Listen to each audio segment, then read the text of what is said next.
Bonjour à tous, bonjour à toutes.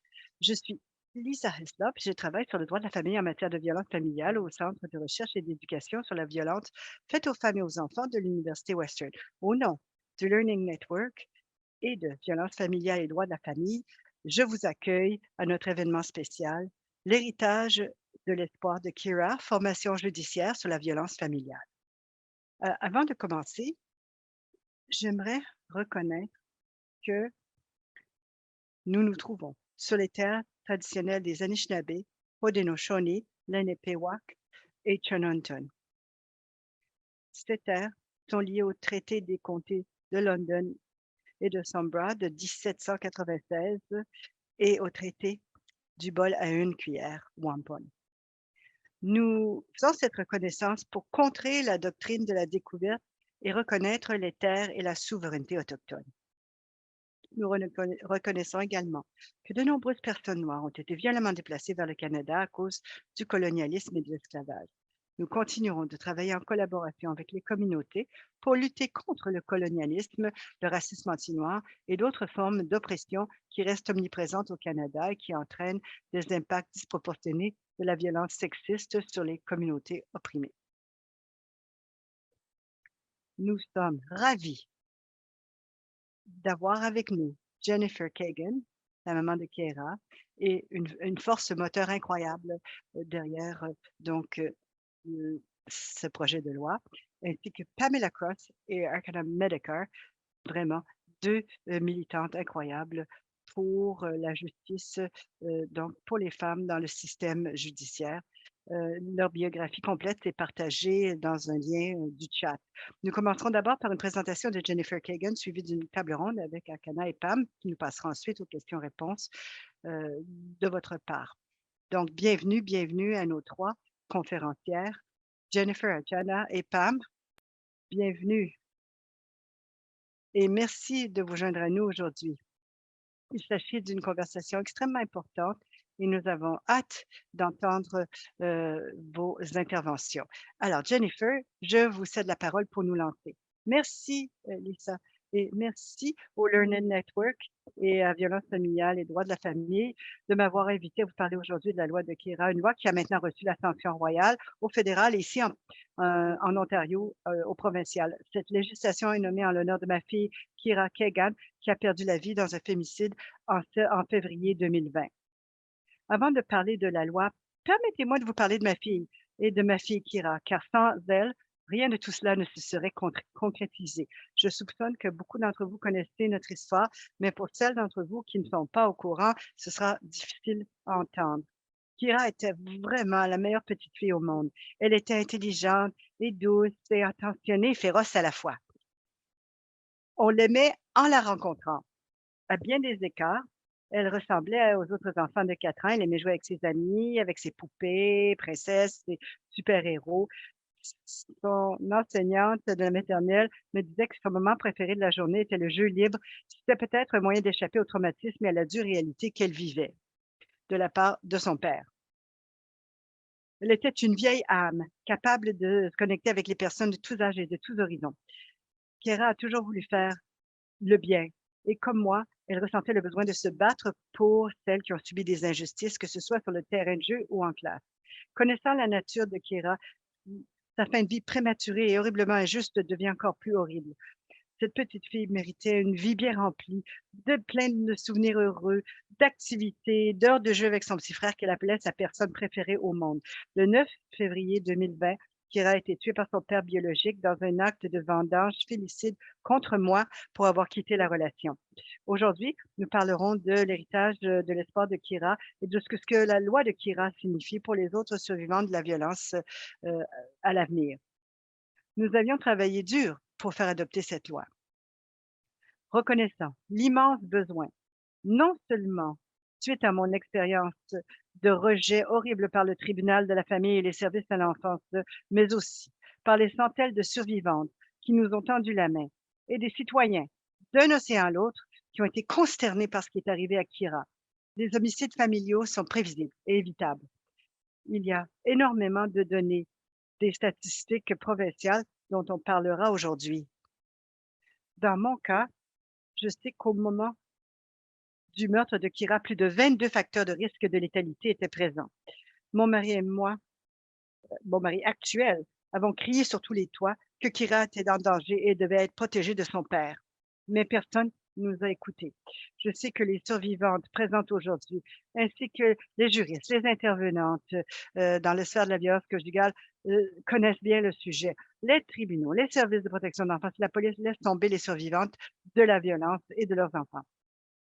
Selon les données de l'Observatoire canadien du féminicide pour la justice et la responsabilisation, une femme est tuée quelque part au Canada tous les 2 jours en moyenne.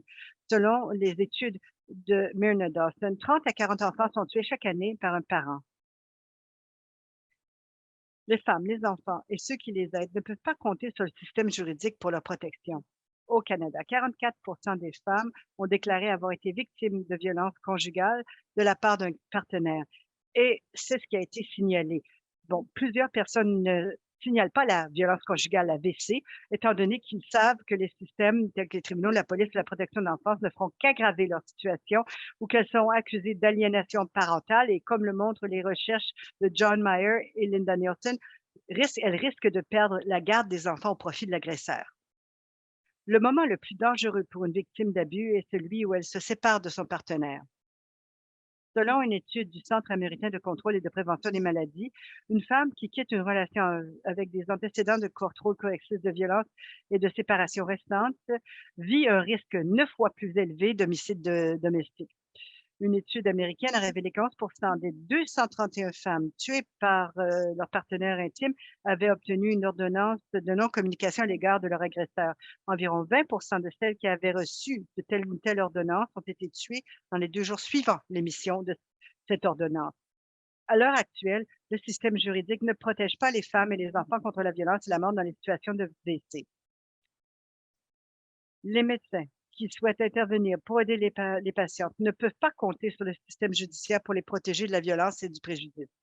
Comme je l'ai mentionné, les enfants sont de plus en plus victimes de parents violents après que les juges aient ignoré les signes avant-coureurs et mis les enfants directement en danger. Lorsque les tribunaux autorisent l'accès à un parent dangereux, les enfants peuvent subir des préjudices importants et, dans le pire des cas, ils sont tués, soit en raison de la négligence parentale, soit, comme dans mon cas, d'une action délibérée visant à nuire à l'autre parent. Dans ces cas, les enfants sont simplement utilisés comme des pions pour se venger de l'ancienne partenaire. Historiquement, les juges n'ont pas été formés sur ce qui constitue la violence domestique ou le contrôle coercitif. Depuis 2008, 941 enfants ont été tués dans de tels cas. Et comme je l'ai dit, les juges n'ont pas été formés sur ce qui constitue la violence domestique ou le contrôle coercitif et souvent n'identifient pas ces comportements dangereux. Les connaissances sur la violence domestique et le contrôle coercitif sont également en constante évolution à mesure que nous en apprenons davantage sur la façon dont les hommes violents se comportent et aussi les effets de ce comportement sur les enfants. En mars 2021, les modifications à la loi sur le divorce fédéral ont été mises en œuvre. Cela visait à garantir que les juges prennent des dispositions appropriées en cas de violence familiale. Toutefois, cela n'a pas aidé. Sans programme de formation formelle, les changements prévus à la loi fédérale sur le divorce concernant l'AVC ne sont que des paroles vides de sens. Lorsque Kira a été tuée, une multitude de citoyens se sont fait entendre pour voir des changements quant à la compréhension des juges envers la violence familiale. Et avec le soutien de certains élus vraiment merveilleux, nous avons commencé à travailler pour voir un changement significatif qui aura un impact sur la vie de plusieurs. Nous travaillons d'abord avec la merveilleuse députée libérale Pam Damoff d'Oakville, North Burlington, qui est merveilleuse. Vraiment, elle a travaillé sans relâche en ce sens et avec ses excellentes collègues, la députée Andrew Dillon et Yara Sachs, le projet de loi C-233, également connu sous le nom de loi de Kira, qui est un projet de loi d'initiative parlementaire, a été présenté à la Chambre des communes. C'est la députée Dillon, en février 2022, la date du 2e anniversaire du meurtre de Kira, que ce projet a été présenté. La loi vise à réduire le fémicide et le filicide en rehaussant la formation des juges nommés par le fédéral sur la violence domestique et le contrôle coercitif.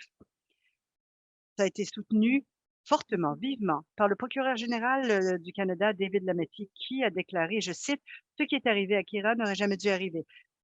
Grâce au travail de sa mère, Jennifer Kagan, et de ses collègues Andrew Dillon, Pam Damos et Aristotle, le Parlement a officiellement adopté la loi de Kira, garantissant que les juges soient formés sur la violence domestique et le contrôle coercitif.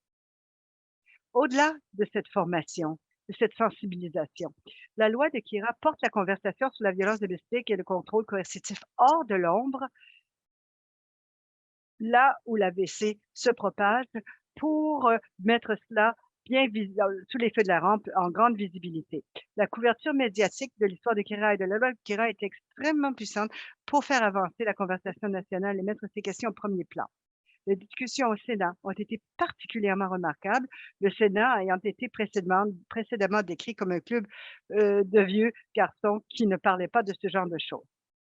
La loi de Kira a été présentée comme l'un des changements les plus importants dans le secteur de la violence à l'égard des femmes depuis des décennies. Pendant ces années, les intervenantes demandaient le changement, ça n'a pas été accompagné d'une volonté politique. Nos efforts pour mobiliser les élus vers ce changement ont été importants. La loi de Kira a reçu le soutien des députés de tous les partis. Les libéraux, les conservateurs, le NPD, le Bloc et les Verts ont tous reconnu la nécessité de mieux protéger les femmes et les enfants, les survivantes, en situation de violence familiale.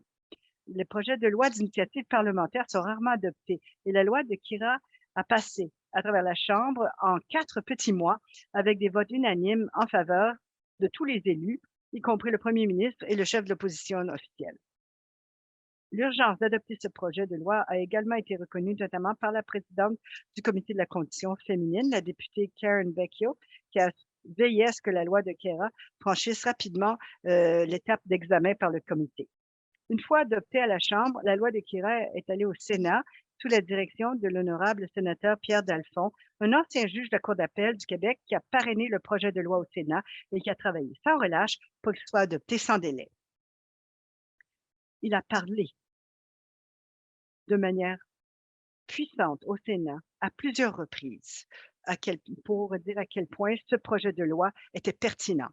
3 nouvelles lectures du projet de loi ont eu lieu au Sénat. Après la 3e lecture, le 18 avril 2023, la loi de Kira a été adoptée au Sénat et ensuite reçu la sanction royale. L'adoption d'un projet de loi comme celui-ci n'est pas une mince affaire et nous tenons à remercier tous les députés et sénateurs impliqués pour leur effort. C'est vraiment une mesure législative historique pour les survivantes et leurs enfants. Le gouvernement provincial de l'Ontario a poussé la loi de Kira un peu plus loin lorsqu'il a exigé que tous les nouveaux juges s'engagent à suivre une formation sur la violence familiale, le contrôle coercitif et les agressions sexuelles comme condition de leur nomination à la magistrature. Cela est contenu dans le projet de loi 102 présenté par le procureur général de l'Ontario et adopté en juin 2023.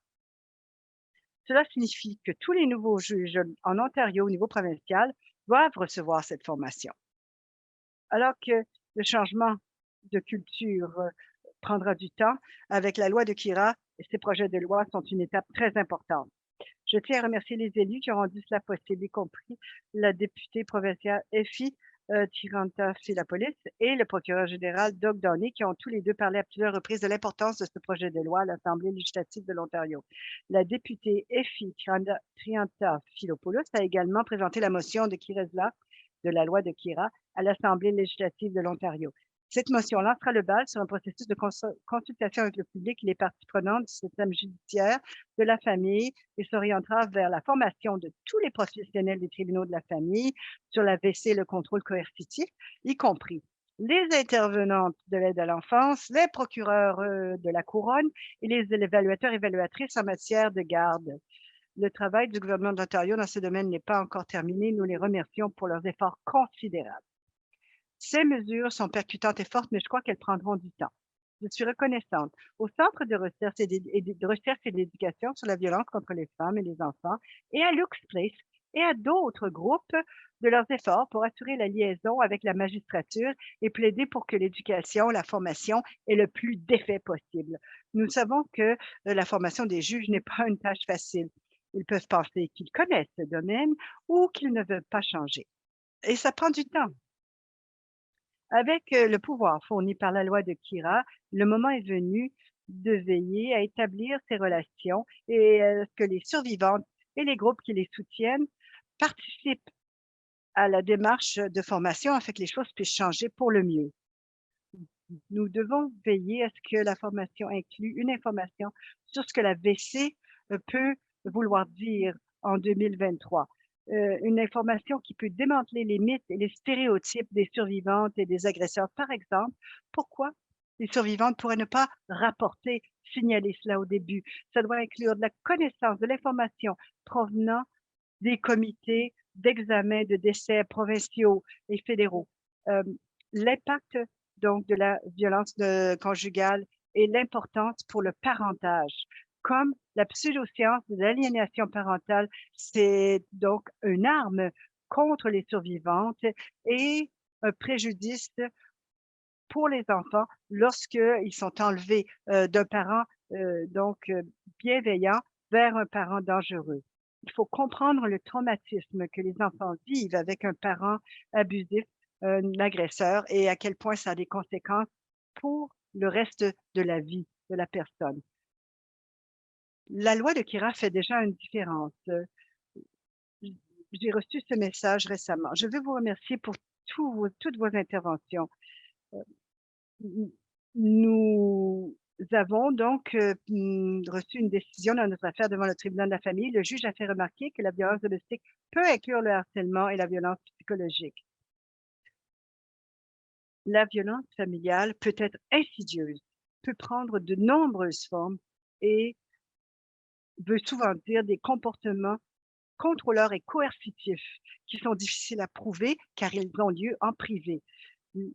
Les agresseurs, particulièrement ceux qui utilisent le contrôle et la coercition, sont des manipulateurs. Ils peuvent être bien sembler charmants, agréables et très persuasifs.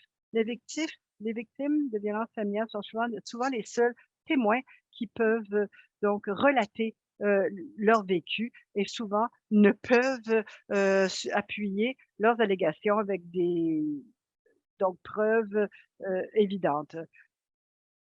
L'impact négatif de l'exposition des enfants à la violence familiale est bien documenté. Le juge Passette dit: «La violence domestique donc peut inclure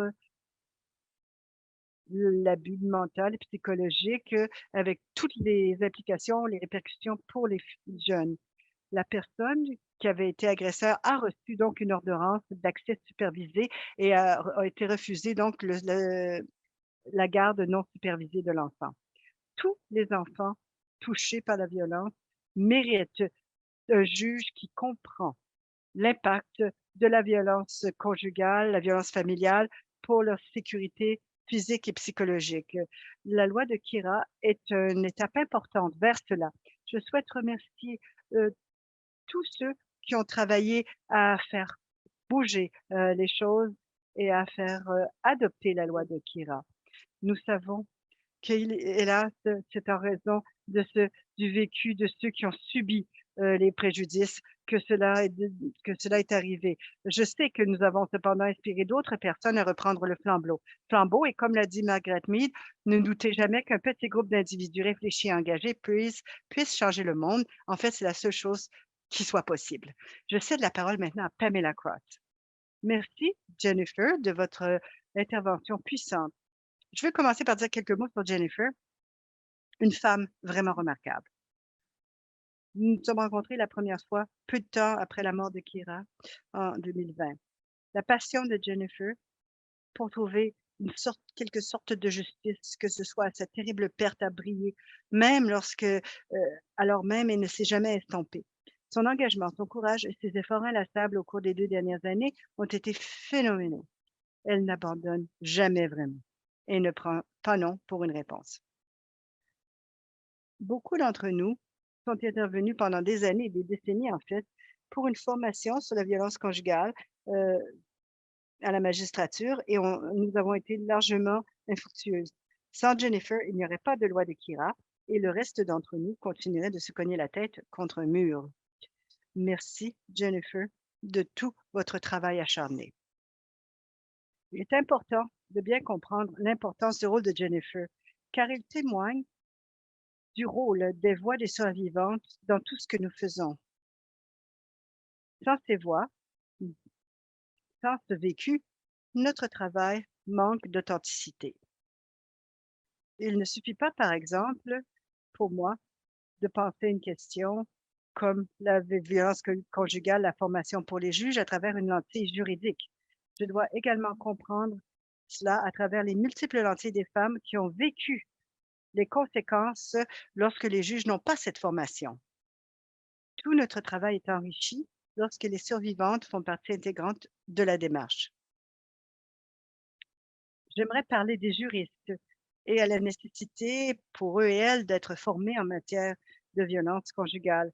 Après tout, ce sont les juristes qui deviennent des juges. Alors, en plus de s'assurer que nous formons les juges, pourquoi ne pas aller en amont et s'assurer que les juristes savent ce qu'ils doivent savoir sur la VC? Il est même difficile dans certaines facultés de droit de trouver des cours de droit de la famille. Là où ces cours existent, la violence familiale peut être mentionnée en passant. On fait appel à des experts externes pour donner un cours spécial. Mais en fait, les étudiants en droit apprennent peu ou rien sur la façon d'identifier l'AVC. Donc, sur les questions pratiques. Par exemple, comment voir ça dans un cas chez un client, une cliente. Ils n'apprennent rien sur les traumatismes ou sur ce que ça veut dire d'apporter une approche qui tient compte des traumatismes dans leur travail ou sur l'importance de travailler en collaboration avec les intervenantes et les services communautaires et sur les enfants et l'effet de la violence conjugale, de la violence familiale sur les enfants. Autant que je le sache, et vous pouvez me corriger, je serais heureuse de le savoir, il n'y a aucune faculté de droit au Canada où on apprend l'AVC ou cela fait partie du programme d'études obligatoires pour tous les étudiantes et les étudiants. Une fois que ceux-ci et celles-ci partent au travail, à moins qui a un intérêt personnel à en savoir plus sur l'AVC, ils ne peuvent poursuivre toute leur carrière sans avoir à apprendre quoi que ce soit à ce sujet. Même s'ils sont des praticiens et praticiennes du droit de la famille, où ils rencontreront régulièrement des clientes qui en ont été touchées, que ce soit les survivantes ou ceux qui ont causé un préjudice. Il existe de bons modèles à considérer en termes de formation pour les juristes. Certains barreaux, et l'Ontario le fait, offrent des occasions de formation professionnelle continue en matière de VC, mais pas toutes. Et autant que je sache, rien de ce qui est offert n'est obligatoire. Il y a plusieurs années, Aide juridique Ontario a exigé que tous les membres de l'organisation suivent une formation d'une journée en personne sur la sensibilisation à la violence familiale. C'est une initiative qui n'a pas été poursuivie, hélas, au-delà de cette première offre. Certaines organisations de femmes offrent une formation aux juristes qui souhaitent représenter des survivantes. Parmi ces groupes, il y a Luke's Place en Ontario, où je travaille, et l'Association des refuges de la Saskatchewan, le PAT. Je pourrais parler davantage de ces modèles pendant la période des questions, mais pour le moment, je veux parler des juges. Les juges étaient autrefois des juristes et nous savons que malgré la diversité croissante du milieu, c'est une profession peuplée de manière disproportionnée de privilégiés. Cela signifie bien sûr que les juges surreprésentent également les personnes privilégiées en termes de race, de religion, d'identité de genre, de classe, de capacité, etc. Autrement dit, la composition de la magistrature au pays ne reflète pas la composition de la population ou des nombreuses personnes qui comparaissent devant eux. Parce que, surtout au tribunal de la famille, les juges font preuve de discrétion dans leurs décisions. Le fait que le vécu d'un juge puisse être très différent de ceux des personnes qui comparaissent devant lui ou devant elle, c'est problématique. Dans les situations de VC, il faut ajouter à cela le fait qu'il y a très peu de formation sur le sujet pour la magistrature. La question de la formation judiciaire est très tendue au pays. Les juges sont indépendants et autonomes et on veut cela. En particulier, ils ne répondent pas au gouvernement. Et ça, c'est souhaitable également. Mais ça veut dire qu'il est délicat de légiférer sur les exigences en matière de formation de la magistrature, bien que les juges soit sensibilisés sur un certain nombre de sujets, en particulier lorsqu'ils sont nommés pour la première fois. Lorsqu'il s'agit de ce qu'on appelle souvent les sujets de contexte social, la question de la formation est controversée.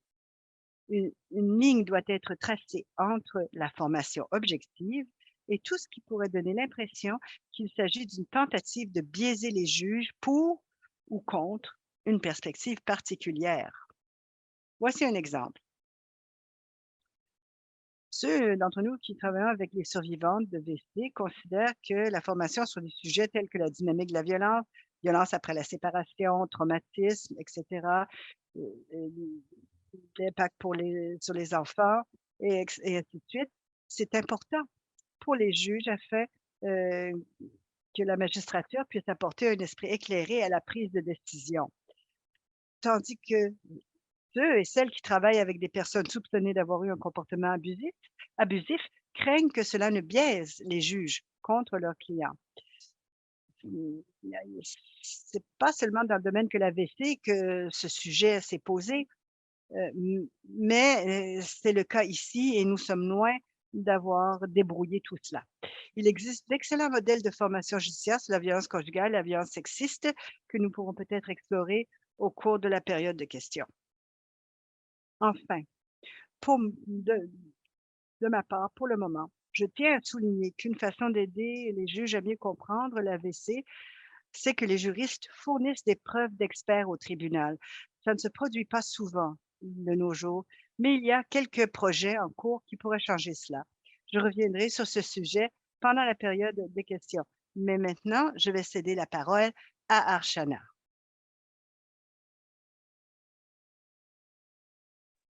Merci. Merci, Pam et Jennifer.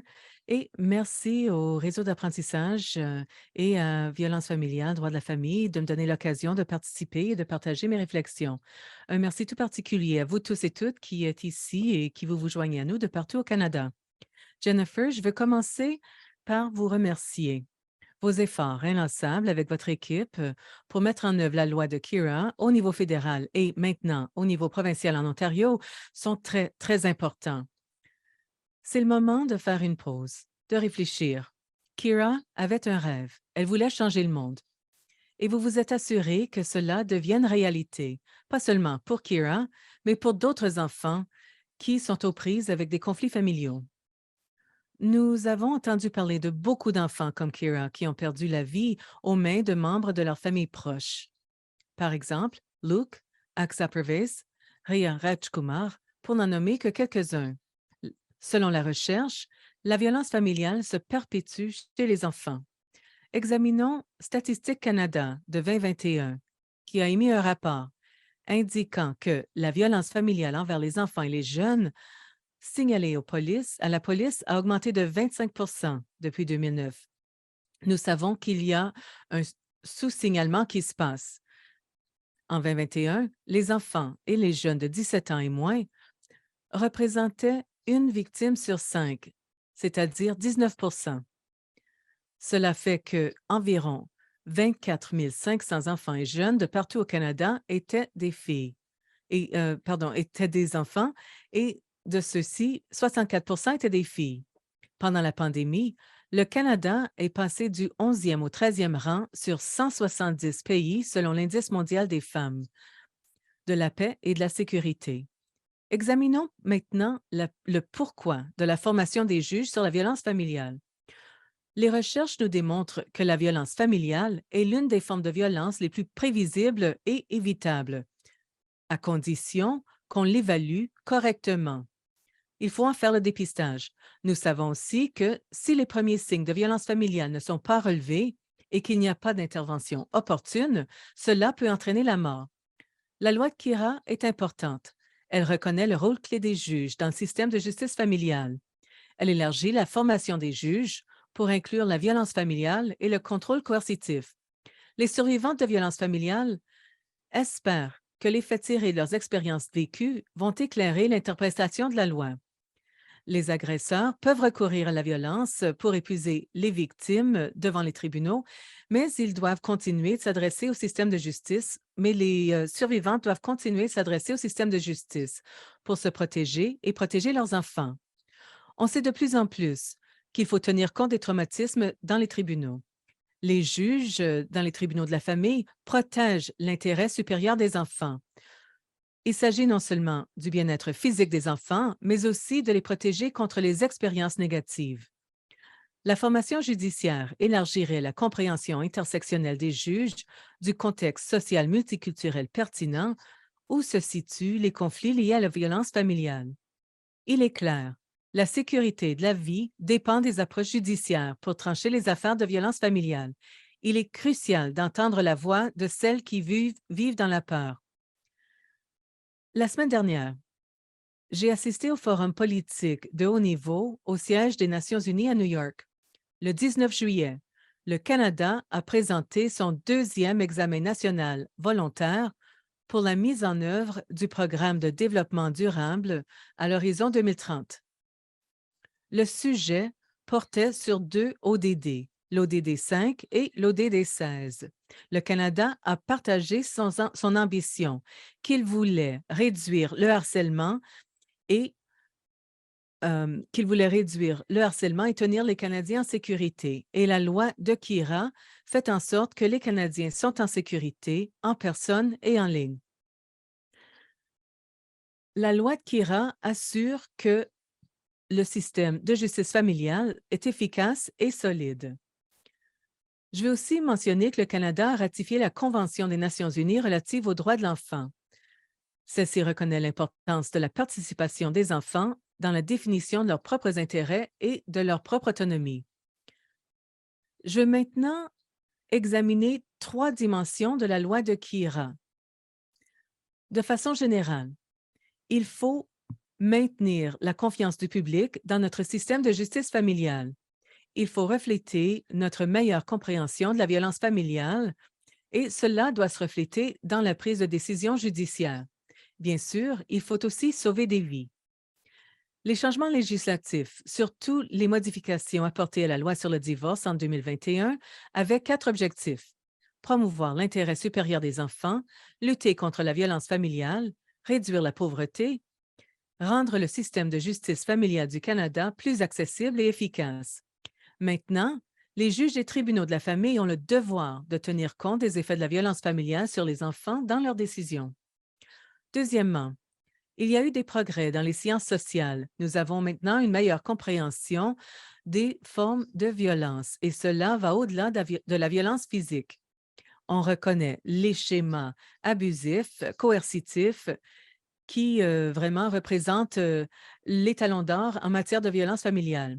Beaucoup d'études suggèrent que, en cas de contrôle coercitif, le taux de létalité est plus élevé que dans les autres formes de violence. Le contrôle coercitif comprend des actes répétés d'humiliation, d'intimidation, d'isolement, d'exploitation et de manipulation. Il ne s'agit peut-être pas d'un seul incident de violence, il pourrait s'agir d'un comportement de contrôle qui dure longtemps. Parfois, il est même difficile de reconnaître le schéma de comportement comme étant de la violence. Il est donc essentiel que tous les professionnels des services de justice, mais surtout les juges, puissent identifier les tendances de contrôle coercitif et de comprendre comment il affecte les survivantes et les enfants. L'exposition au contrôle coercitif nuit à la sécurité physique et au bien-être des enfants. Mais ces préjudices pourraient ne pas être reconnus parce qu'ils peuvent sembler différents des idées conventionnelles de ce à quoi ressemble la violence familiale. Dans une décision très importante, Karakatsanis-Berengdet, la Cour a reconnu que le tort causé aux enfants peut résulter d'une exposition directe ou indirecte à des conflits domestiques, par exemple en observant l'incident, en subissant les conséquences de l'incident ou en entendant en parler.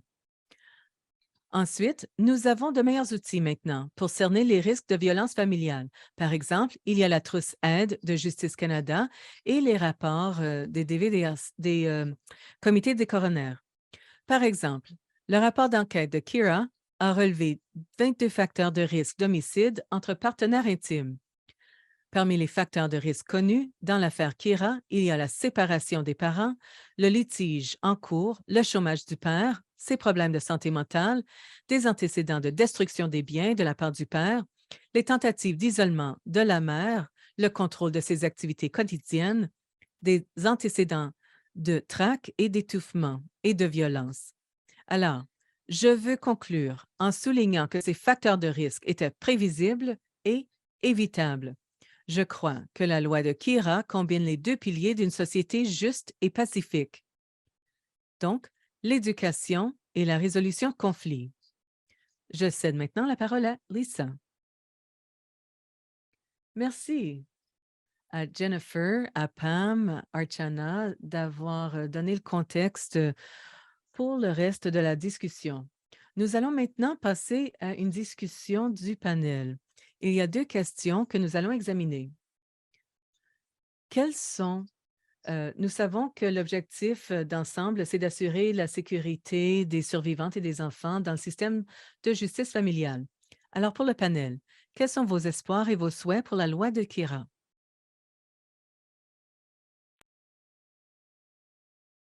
Ah bien, je pourrais me lancer, dit Pam. Archana, on peut faire un va-et-vient si vous avez un ajout ou si vous voulez partir de mes propos. J'ai 3 espoirs et souhaits. Premièrement, que la loi de Kira, au niveau provincial en Ontario et au niveau fédéral, permettra de mieux comprendre et accepter le besoin de former les juges sur ce sujet. J'ai remarqué dans la boîte de questions et réponses que beaucoup de personnes ont demandé comment on peut faire en sorte que cette législation soit adoptée dans d'autres provinces et territoires. Et en quelque sorte, c'est au cœur de ce que j'aimerais voir découler de la loi de Kira. Qu'elle existe maintenant au Canada et en Ontario, c'est une loi qui devrait être mise en œuvre dans toutes les juridictions à tous les niveaux territoriaux et provinciaux. Parce que beaucoup des juges sont nommés à l'échelle provinciale et s'il n'y a pas une telle loi à ce niveau, les juges n'auront pas la formation nécessaire pour pouvoir prendre les décisions éclairées. C'est mon premier souhait. Mon deuxième, c'est que l'esprit de la législation soit adopté non seulement par le système judiciaire, mais aussi par les juristes et par toute autre personne qui joue un rôle professionnel dans les réactions juridiques à la violence conjugale. Les familles comme celle de Jennifer et même comme celle de certaines personnes d'entre vous qui êtes ici aujourd'hui rencontrent toutes sortes de professionnels à mesure que leur dossier circule devant les tribunaux. Par exemple, il y a des médiateurs, des avocats d'aide juridique, il y a certainement des commis, des greffiers et d'autres personnels des tribunaux, et il y en a d'autres. Il faut faire en sorte que toutes ces personnes soient bien éduquées et bien informées en ce qui a trait à la violence conjugale.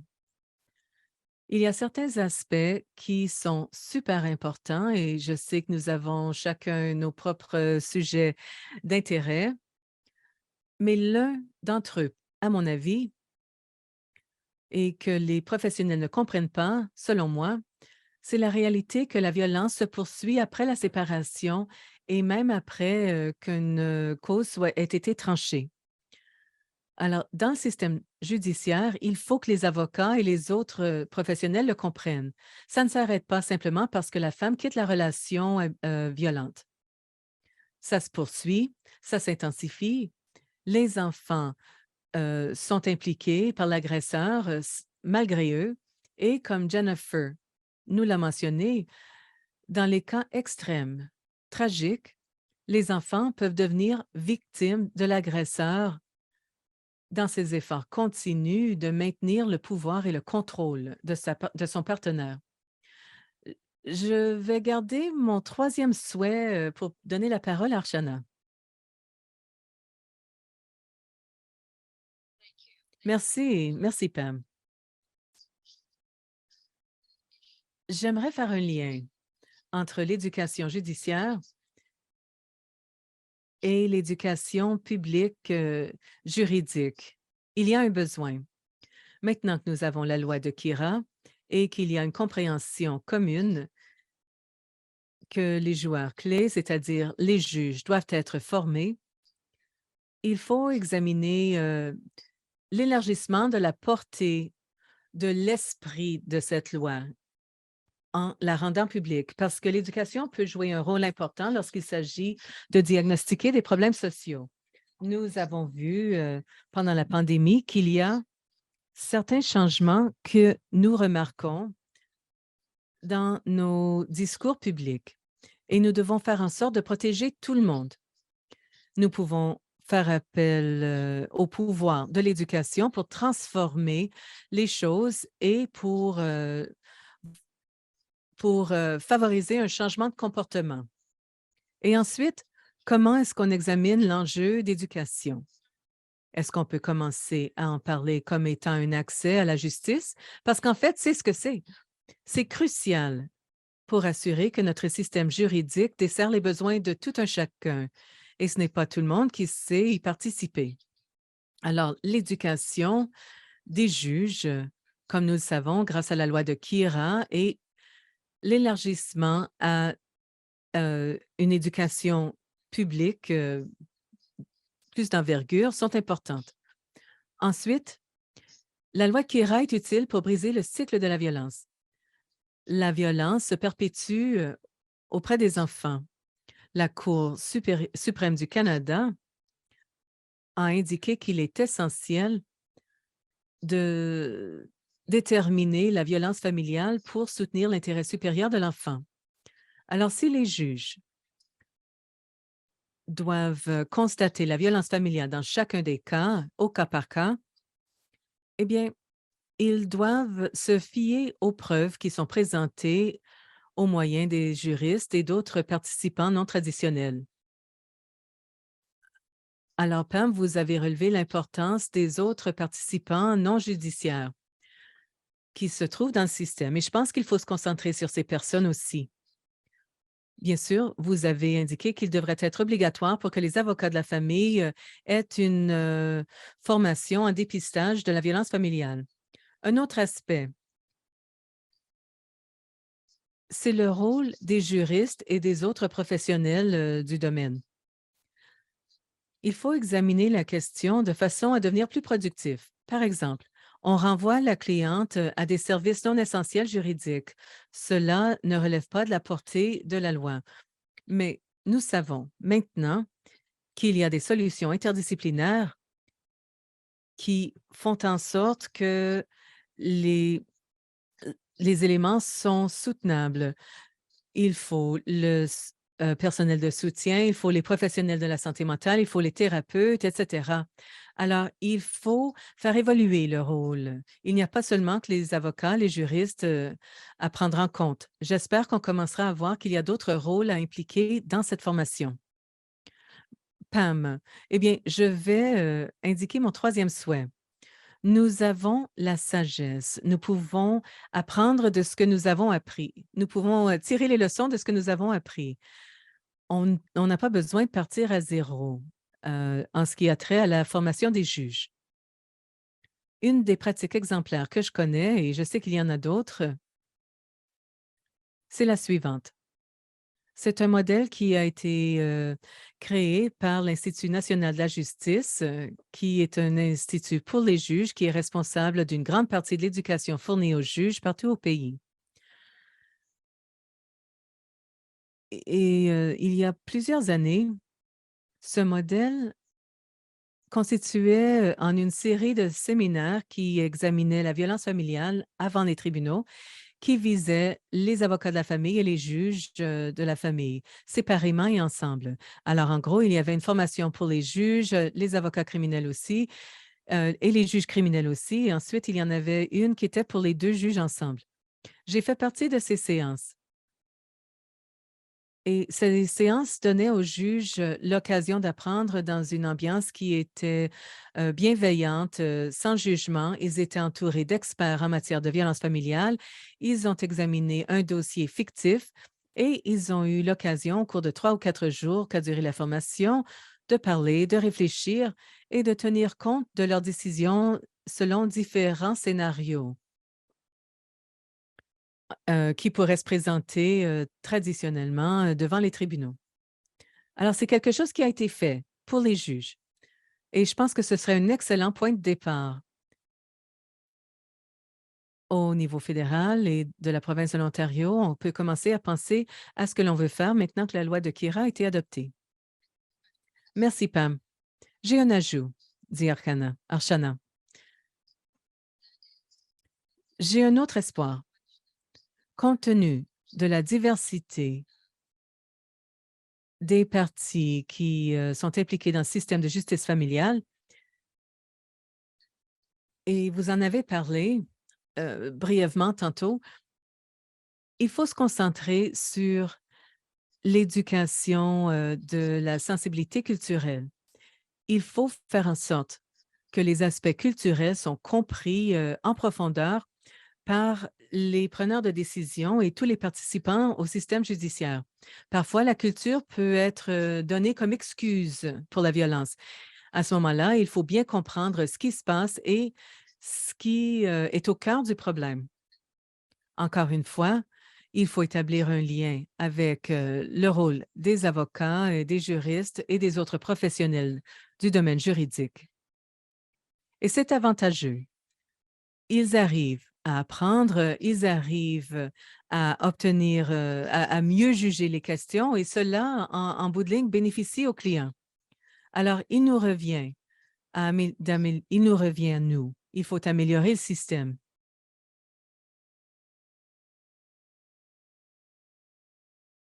Merci. Merci beaucoup.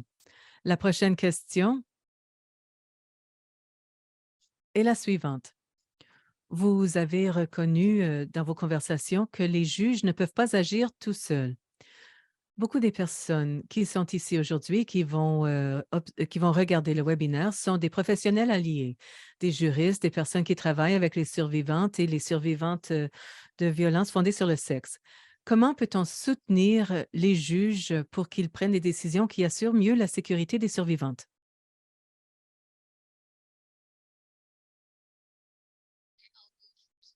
Je me lance. Et ensuite, Pam, vous pouvez y aller. Je vais reconnaître que d'autres participants au service de justice ont un rôle essentiel à jouer. Et c'est essentiel parce qu'il faut dépister de façon précoce, faire des renvois, documenter les contacts avec les survivantes parce que cela pourrait être utile lors de parutions devant les tribunaux subséquentes. Cela permet de faire des liens, de comprendre les schémas, l'escalade. Je vais vous donner quelques exemples en termes de chacun des secteurs, de ce que chacun des secteurs pourrait examiner. Nous savons qu'il y a de nombreux obstacles à la divulgation lorsqu'on parle de violence. Il doit donc y avoir des stratégies permettant d'identifier cette violence. Il doit y avoir davantage de soutien qui sont offerts et ce ne doit pas nécessairement être le soutien auquel on veut envoyer la survivante. Par exemple, un exemple d'agresseur physique. Quelqu'un se rend dans le système médical, consulte un médecin ou une infirmière, c'est la personne avec qui elle entre en contact. Comment est-ce documenté? Est-ce qu'il y a une divulgation de violence qui explique les blessures, la documentation, les questions qui sont posées permettraient aux juges et aux avocats d'examiner une question de façon objective. L'interaction de la survivante avec le système médical au point de départ et d'établir des liens avec les étapes suivantes. Un autre aspect, ce pourrait être la capacité d'exécution de certains services, par exemple les services policiers. Ensuite, il y a des décisions quant aux accusations qui sont portées ou non. Ensuite, la documentation qui est maintenue de la part du médecin pourrait être essentielle. Il y a parfois des allégations qui ne sont pas prouvées et parfois il y a des obstacles à la divulgation qui pourraient être de nature linguistique, culturelle et qui pourraient euh, même être liés au fait que la personne n'est pas prête à faire une divulgation. Il est donc important d'avoir des notes exhaustives qui couvrent beaucoup de conversations qui ont eu lieu. cela déclenche parfois le protocole de protection de l'enfance. La police suivra ce protocole. Elle informera les services de protection de l'enfance, surtout lorsqu'il y a des enfants dans le ménage. Alors, le protocole d'évaluation des risques fait en sorte que si les parents sont séparés, que si les enfants sont jugés comme étant en sécurité, eh bien, le dossier serait fermé. On dirait qu'il n'y a plus de risque. Mais dans beaucoup de cas, les parents qui s'occupent des enfants ne sont peut-être pas en sécurité eux-mêmes. Ils vivent peut-être dans un refuge avec leurs enfants ou une maison d'hébergement. Ils sont peut-être aux prises avec le système de justice familiale. Alors, le fait de fermer ce dossier familial de l'enfant indique au juge qu'il n'y a plus de préoccupations liées à la sécurité et qu'il n'y a plus de risque. Et ce n'est pas toujours le cas. Alors, certains de ces exemples que nous avons examinés dans le cadre d'un projet de recherche auquel j'ai participé, examinant l'impact de la violence familiale sur les communautés immigrantes, ont indiqué qu'un manque de coordination entre différentes institutions qui sont impliquées dans la prestation de services aux familles aux prises avec de la violence familiale, cela peut augmenter le risque de violence. Alors, les tribunaux criminels, familiaux, les agences de protection de l'enfance, etc., il faut examiner la question de façon holistique. Il ne faut pas le faire de façon isolée. Alors, il y a des participants qui ne sont pas impliqués dans le domaine juridique, mais qui sont essentiels. Bon, je vais mentionner quelques éléments ici. Il y a de l'éducation qui est à la disposition des juristes et certaines de ces formations sont excellentes, mais elles ne sont pas obligatoires. Alors moi, quand je participe à ces genres de séances de formation, il me semble que je travaille avec des gens qui sont déjà, qui connaissent déjà bien la question. C'est sûr que la formation est importante pour les gens qui ont déjà un niveau élevé de connaissances à ce sujet, mais ce sont les gens qui ne sont pas très connaissants en matière de violence familiale et ils ne savent pas ce qu'ils ne savent pas. Alors, ils ne pensent pas qu'ils ont besoin de suivre une telle formation. Ce sont les gens qu'il faut mobiliser, mais la seule façon, malheureusement, de les encourager à participer, c'est de rendre cette formation obligatoire. Lorsqu'il y a eu plusieurs années passées la formation obligatoire de l'aide juridique Ontario, c'était une formation obligatoire et beaucoup des participants sont venus de façon réticente. Mais dans presque tous les cas, les évaluations ont été positives, ils étaient heureux d'être venus et ils ont indiqué ne pas avoir su ce qu'ils ne savaient pas jusqu'à ce qu'ils soient assis dans la salle. Alors, je veux vraiment souligner l'importance de rendre une certaine partie de cette formation obligatoire. J'ai une autre observation. Je vois qu'il y a beaucoup de questions dans la boîte de questions et réponses à ce sujet. Il faut qu'il y ait des experts en matière de preuves dans les procédures de justice familiale. Il y a plusieurs raisons pour lesquelles les experts ne fournissent pas d'informations dans les causes devant les tribunaux, c'est-à-dire c'est environ 96 des causes qui règlent la cause avant de passer devant les tribunaux. Nous avons plus de 60 de plaideurs non représentés devant les tribunaux. Il y en a certaines certains des plaideurs non représentés ne savent pas comment demander à un expert de témoigner en leur faveur. De plus, il y a beaucoup d'experts, de travailleurs de première ligne qui ont l'expertise, qui ont des preuves essentielles qu'ils pourraient partager avec les tribunaux. Mais ils ne sont presque jamais appelés à témoigner. Et je pense que beaucoup de ces travailleurs et travailleuses, et je pense que certains d'entre vous le sont ici, mais vous ne vous considérez pas comme étant des experts en contexte juridique. Mais ce n'est pas nécessaire d'être expert. Votre expertise, c'est vos années d'expérience. Le fait d'avoir vu des centaines et même des milliers de femmes ainsi que leurs enfants, d'avoir vu quels sont les schémas, quelles sont les tendances. Vous se renseigner sur les impacts grâce au travail que vous faites. Je suis vraiment heureuse de vous dire qu'en Saskatchewan, l'Association provinciale des maisons d'hébergement, qui s'appelle PATHS, a un projet pilote qui explore la façon de préparer les travailleuses de première ligne à être des témoins experts.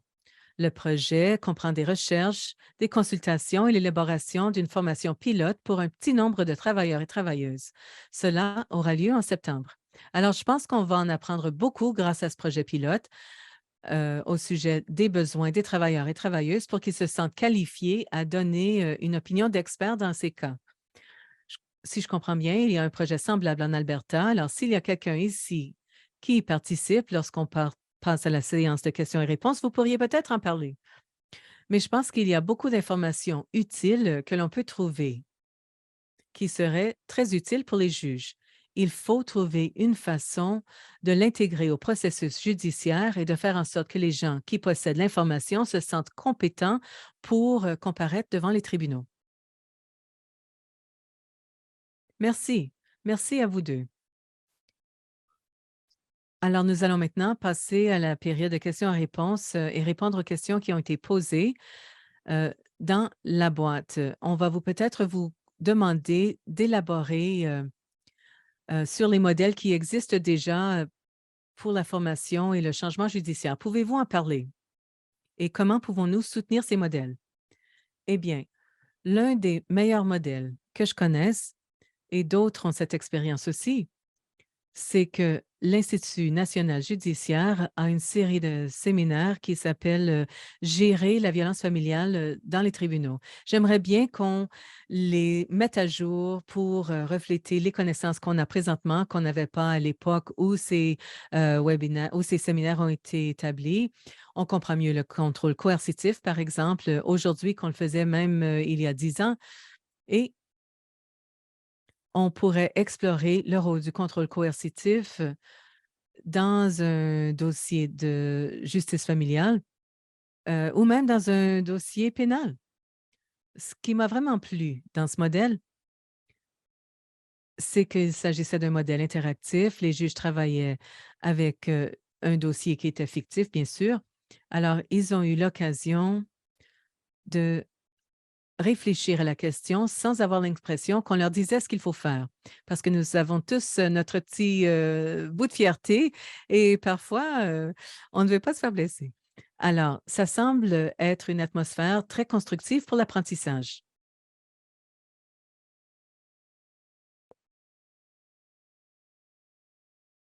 Une autre question. Certaines personnes voudraient éclaircir. Est-ce que ça veut dire que en ce moment, les juges actuels sont exonérés de formation ou c'est seulement la formation est seulement obligatoire pour les nouveaux juges?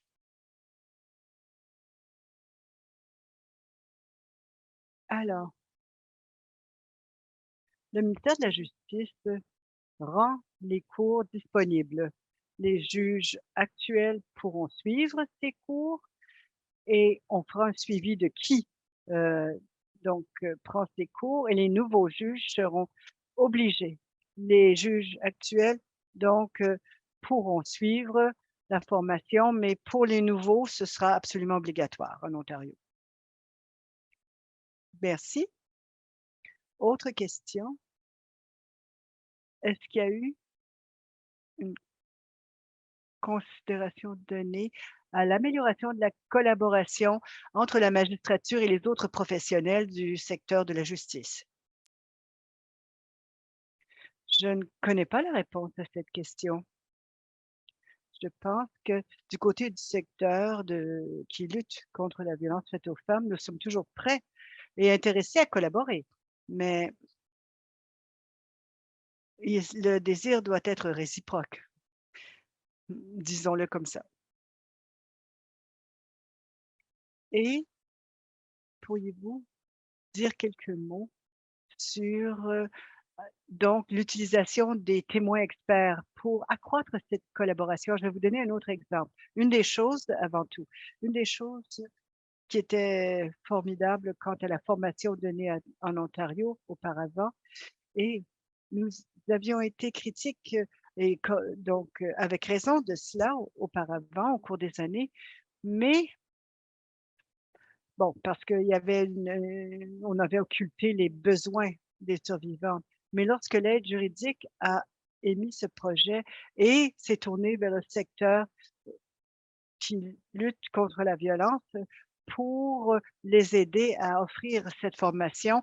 Donc, on a bien compris qu'on ne pouvait pas faire cela seul, mais qu'il fallait trouver des experts en la matière pour offrir la formation. Je crois que le modèle est excellent et que ce soit une formation à la magistrature, aux juristes ou aux autres professionnels, cela doit être offert par ceux qui ont l'expertise pour mettre au point cette formation. L'élaboration de formations, et d'appui pour les travailleurs et travailleuses de première ligne, les intervenantes qui peuvent devenir des experts, de témoins experts, c'est une autre question. Ce n'est pas une collaboration avec la magistrature, c'est plutôt une collaboration, du secteur, de la violence, qui lutte contre la violence faite aux femmes. Et en Saskatchewan, celles et ceux qui ont déjà vécu cela pourront rayonner vers les juristes, vers la magistrature pour dire: «Voici, nous avons ici un groupe qui sait comment présenter un rapport d'experts, sur ces questions. Vous pouvez vous tourner vers nous au besoin». Merci. Jasmine, une autre question? Oui. Quel rôle peut jouer les sociétés d'aide à l'enfance pour, appliquer la nouvelle loi de Kera?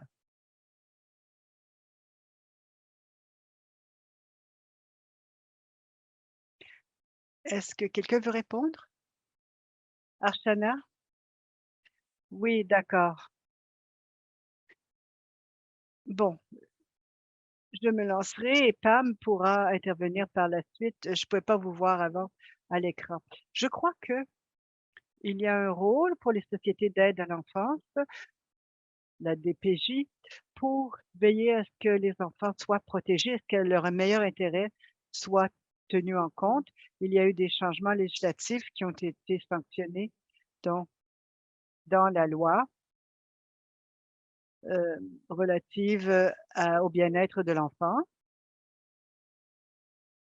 Quant au changement culturel, ça s'applique également aux sociétés d'aide à l'enfance et il y a eu des efforts visant à travailler avec ce secteur et le secteur donc de la lutte contre la violence faite aux femmes pour voir comment on peut mieux, soutenir, donc des enfants dans des cas d'allégations de violence conjugale, violence familiale, quels pourraient être les éléments de sécurité, comment faire entendre la voix des enfants, quels sont donc les, paramètres à respecter. Évidemment, selon l'âge de l'enfant, il y a des exemples de collaboration dont on a besoin dans des cas complexes.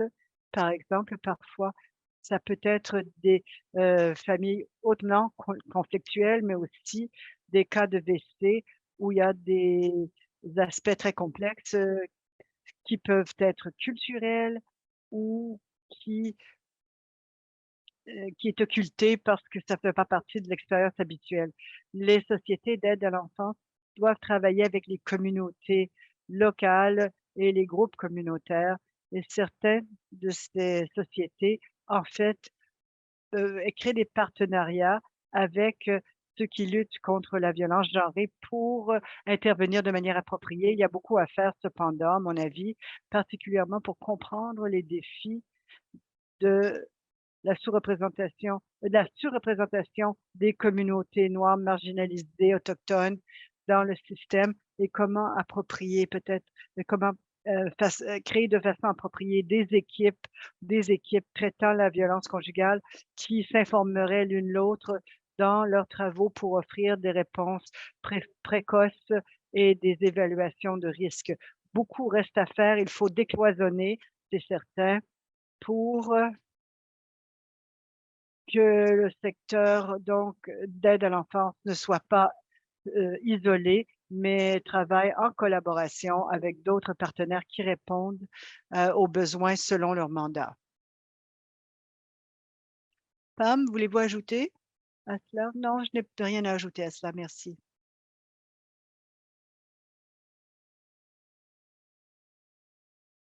Autre question?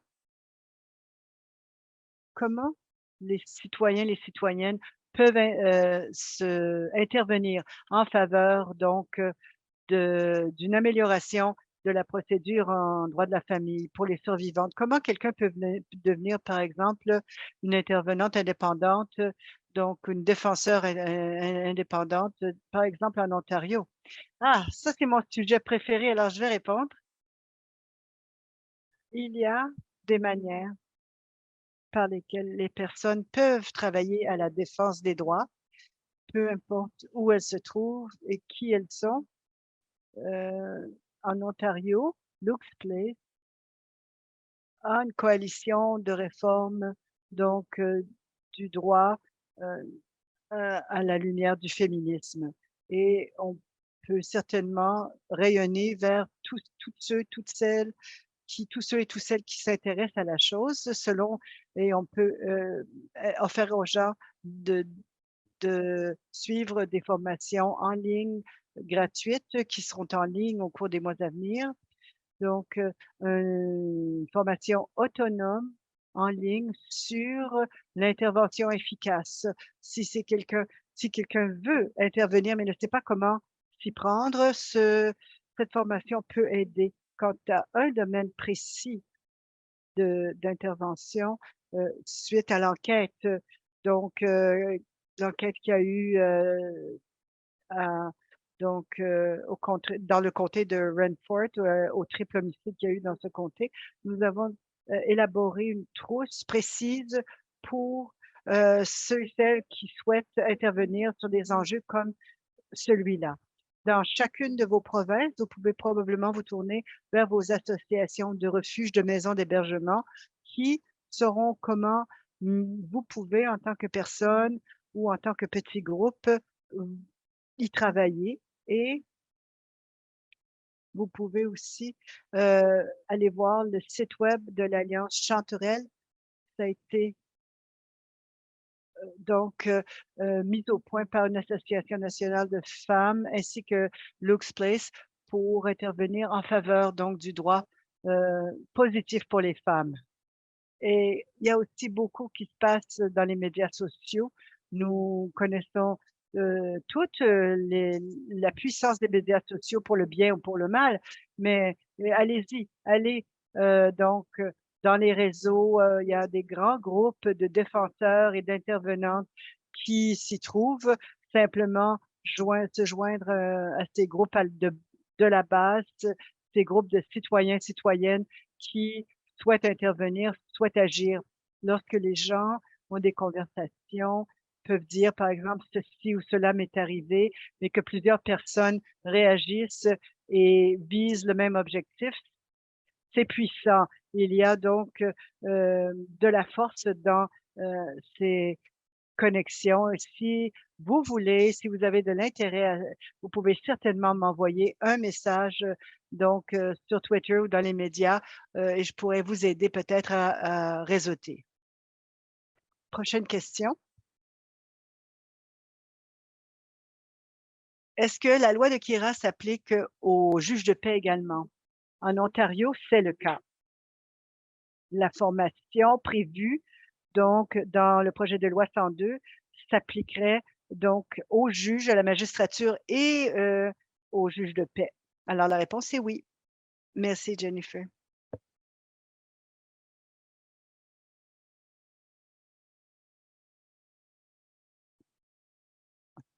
Est-ce qu'il y a d'autres questions? Peut-être, donc, Arstana? Oui, pour revenir à la question précédente, je voulais ajouter quelque chose de bref. Parfois, il est important de faire entendre sa voix sur diverses plateformes pour informer les groupes. En ce moment, l'Institut national de la magistrature qui traite donc de la planification et de la prestation de la formation à la magistrature a ouvert a convoqué en fait les idées du public.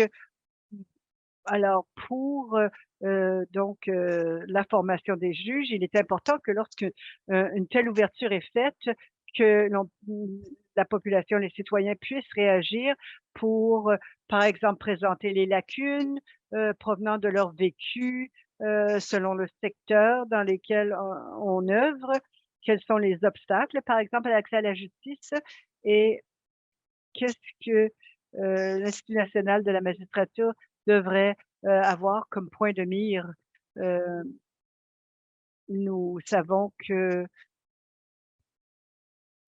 l'ouverture a été faite et que maintenant, voilà une bonne occasion d'intervention et et également pour faire entendre nos voix. Merci. Et voici notre dernière question. Puis j'aimerais que chacune d'entre vous ait donc le temps d'offrir des remarques de clôture avant de conclure. Alors, Archana, peut-être, tandis que vous êtes, au micro, une question que vous avez mentionné qu'il y avait des agents, donc qui travaillent en cloison. Donc, nous savons qu'il y a beaucoup d'isolement entre les diverses agences et groupes, d'intervention. Comment est-ce qu'on peut donc décloisonner tout cela?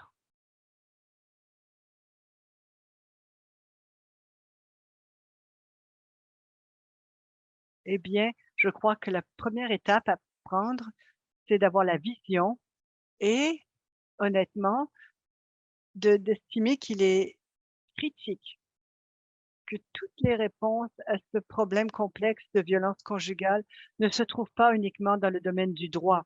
Il s'agit de d'un effort commun, donc de tous les secteurs et les connaissances de chacun et de chacune sont cruciales ici. Parce que parfois les solutions nécessaires d'un secteur pourraient être temporaires. Quelqu'un, par exemple, qui passe des périodes difficiles, qui se tourne vers, un counselor, ça pourrait durer un certain temps seulement la réponse.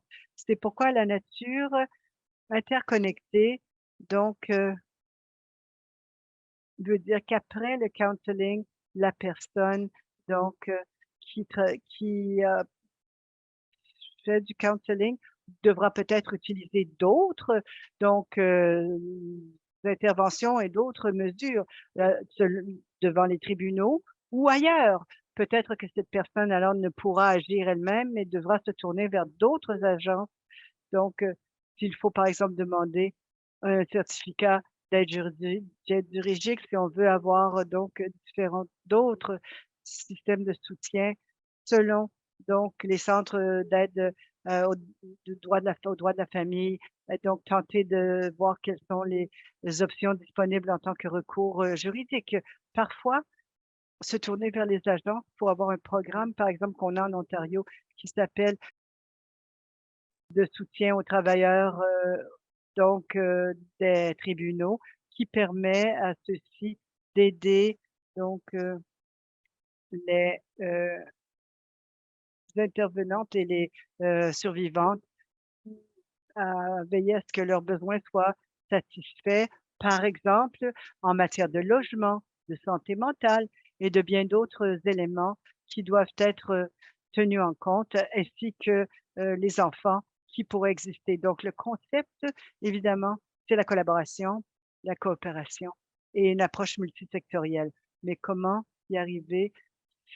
C'est à nous toutes et tous de d'y de s'y pencher, c'est-à-dire une approche centrée sur, les gens dans le système juridique, mmh, en sachant qu'à différents moments, les personnes auront besoin de différents soutiens qui pourraient ne pas être à long terme, mais il faudra donc, évidemment, heu, régler les problèmes à la racine du mal et en arrière-plan, il faut avoir un dépistage continu, par exemple, planification de sécurité, concernant des défis, par exemple, de sécurité lors, de bris de relations, de personnes qui quittent la relation, par exemple, avec les enfants. Il est important de réimaginer la manière dont nous travaillons à un niveau seul ou en collectivité et ce n'est pas difficile une fois que l'on décide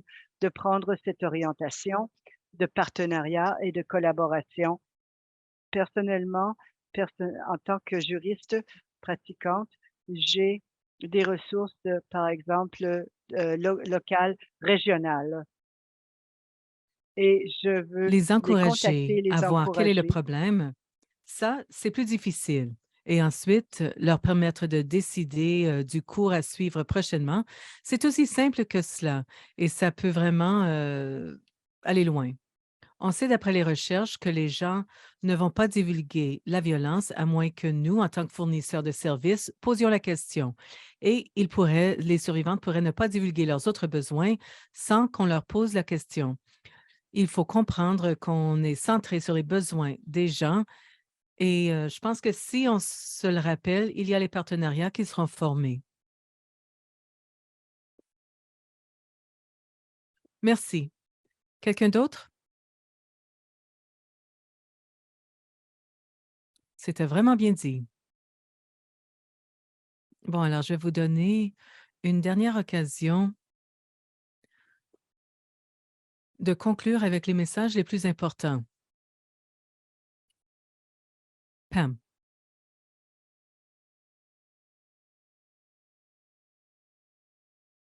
je pense qu'aujourd'hui, les points à retenir d'après la conversation et le travail fait par Jennifer et ses alliés sont les suivantes. Premièrement, c'est une étape importante dans la bonne voie. Il ne faut pas limiter l'importance de cette étape dans la bonne direction. Nous savons quand même qu'il y reste beaucoup de travail à faire. Il faut donc des travails continus de plaidoyer pour faire en sorte que la voix des survivantes ainsi que la voix des personnes qui travaillent comme experts et expertes au niveau communautaire font partie de l'élaboration de la formation des juges et, idéalement, de la prestation de cette formation. Alors, c'est le premier point à retenir, à mon avis. Le deuxième, il faut continuer à avancer. Il faut vraiment intégrer un curriculum sur la violence et la violence fondée sur le sexe dans les cours de droit, dans les programmes, les écoles de droit. Les gens obtiennent leur diplôme, vont travailler dans différents milieux et il n'y a pas d'exigence d'avoir suivi un sujet aussi important que la violence familiale, la violence conjugale. Beaucoup de gens vont avoir beaucoup de pouvoir et ils doivent le comprendre. Ensuite, le troisième point, il faut continuer à écouter la voix des survivantes. Jennifer est survivante extraordinaire. Et ce n'est pas aux survivantes qu'il revient de faire en sorte que le système avance. Mais si on ne les écoute pas, si on n'écoute pas leurs expériences vécues, on va se tromper. Alors voilà mes trois commentaires finaux. Merci. Archana.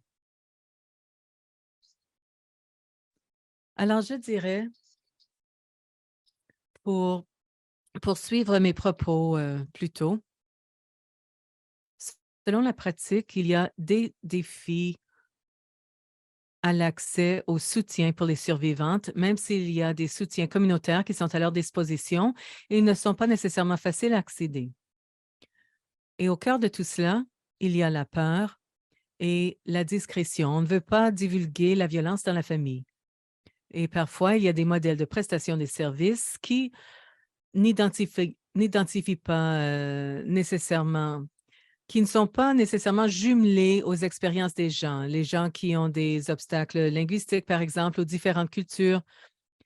Il y a d'autres aspects que nous n'avons pas explorés aujourd'hui en détail, mais je veux vraiment vous dire qu'il faut se concentrer sur la force des enfants.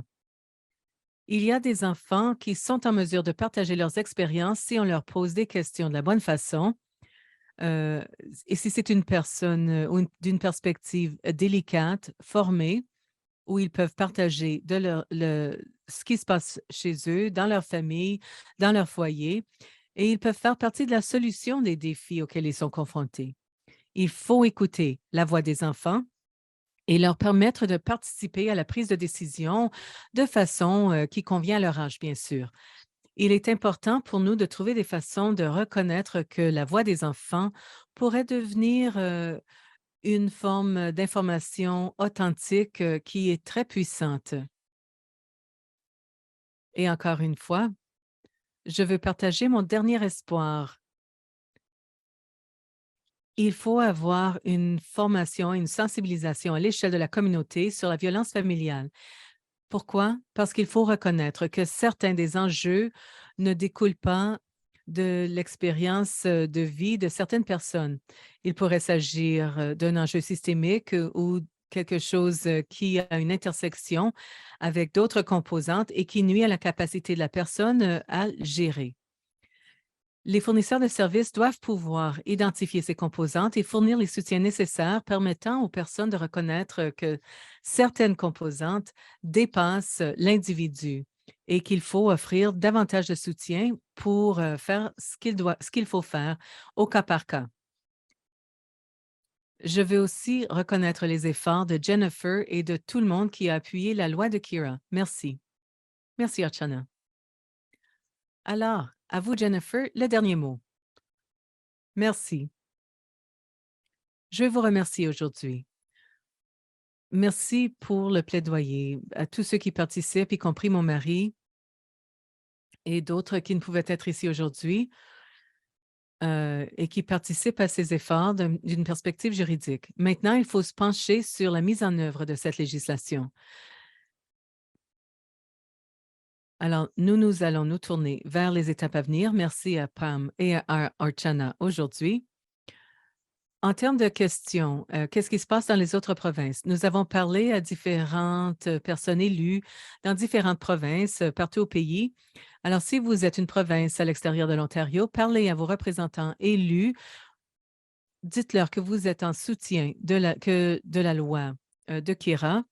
Il y a des pourparlers qui sont en cours, alors vous allez peut-être commencer à avoir certaines informations. Nous pouvons certainement utiliser votre aide. Et pour les survivantes, il n'est pas facile de se faire entendre, mais sachez que vous n'êtes pas seul. Si vous êtes en train de traverser une cause difficile devant les tribunaux, sachez que les choses, à un moment donné, pourraient changer. On ne veut plus voir d'autres familles, d'autres enfants passer, vivre ce qu'on a vécu. Et bien sûr, en gardant Kira à l'esprit, c'est la raison pour laquelle nous avons fait tout ce que nous avons fait. On espère que les choses vont commencer à s'améliorer. Il y a beaucoup de personnes qui y travaillent. Merci.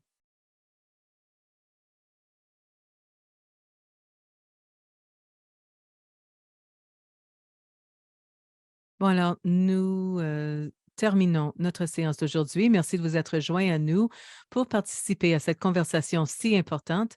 Et merci à vous, Jennifer, Archana et Pam, d'avoir partagé votre expertise et votre sagesse avec nous aujourd'hui et de centrer notre journée euh, avec gratitude et respect pour tout le travail incroyable que vous avez fait, qui a été fait sous votre leadership, Jennifer, et du travail de beaucoup d'autres personnes qui travaillent dans le domaine de la violence fondée sur le sexe.